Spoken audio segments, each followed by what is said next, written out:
फक्त 22 किलोमीटरची रुंदी आणि त्या पलीकडे 7 राज्य. भारताच्या नकाशावरचा हा चिंचोळा रस्ता म्हणजे आपल्या देशाची लाईफलाईन आहे. याच सिलिगुडी कॉरिडॉरला वाचवण्यासाठी किशनगंज कसा ढाल बनलाय, पाहूया त्याचा विशेष रिपोर्ट. नमस्कार, मी प्राची शिरकर. आपण पाहत आहात प्रहार न्यूज लाईव्ह. भारताच्या ईशान्येकडील राज्यांना मुख्य भूभागाशी जोडणारा एक अत्यंत अरुंद भूभाग म्हणजे सिलिगुडी कॉरिडॉर, ज्याला जागतिक पातळीवर चिकन नेक म्हणून ओळखलं जातं. याचं भौगोलिक स्थान जितकं महत्वाचं तितकंच ते संवेदनशील आहे. सिलिगुडी कॉरिडॉर हा पश्चिम बंगालच्या सिलिगुडी शहराभोवती आहे. याच्या उत्तरेला नेपाळ आणि भूतान आहे, तर दक्षिणेला बांगलादेशची सीमा आहे.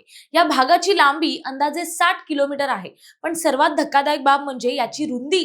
काही ठिकाणी हा कॉरिडॉर केवळ 20 ते 22 किलोमीटर इतकाच रुंद आहे. आणि याच कॉरिडॉरच्या अगदी प्रवेशद्वारावर किशनगंज जिल्हा वसलेला आहे.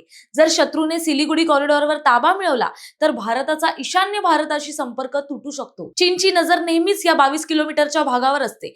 डोकलाममध्ये चीनने रस्ता बनवण्याचा केलेला प्रयत्न याच कॉरिडॉरवर ताबा मिळवण्यासाठी होता.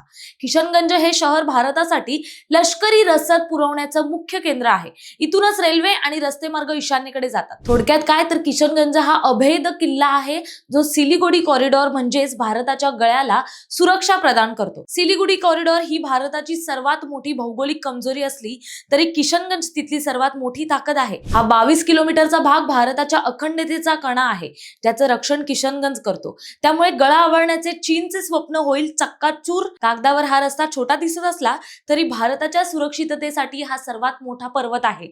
या रस्त्यावरची नजर हटू न देणं हेच किशनगंजचं मुख्य मिशन आहे. माहिती आवडली असेल तर कमेंट्स मध्ये नक्की कळवा आणि अशाच माहितीपूर्ण व्हिडिओ पाहण्यासाठी प्रहार न्यूज लाईन चॅनलला आता सबस्क्राईब करा. धन्यवाद.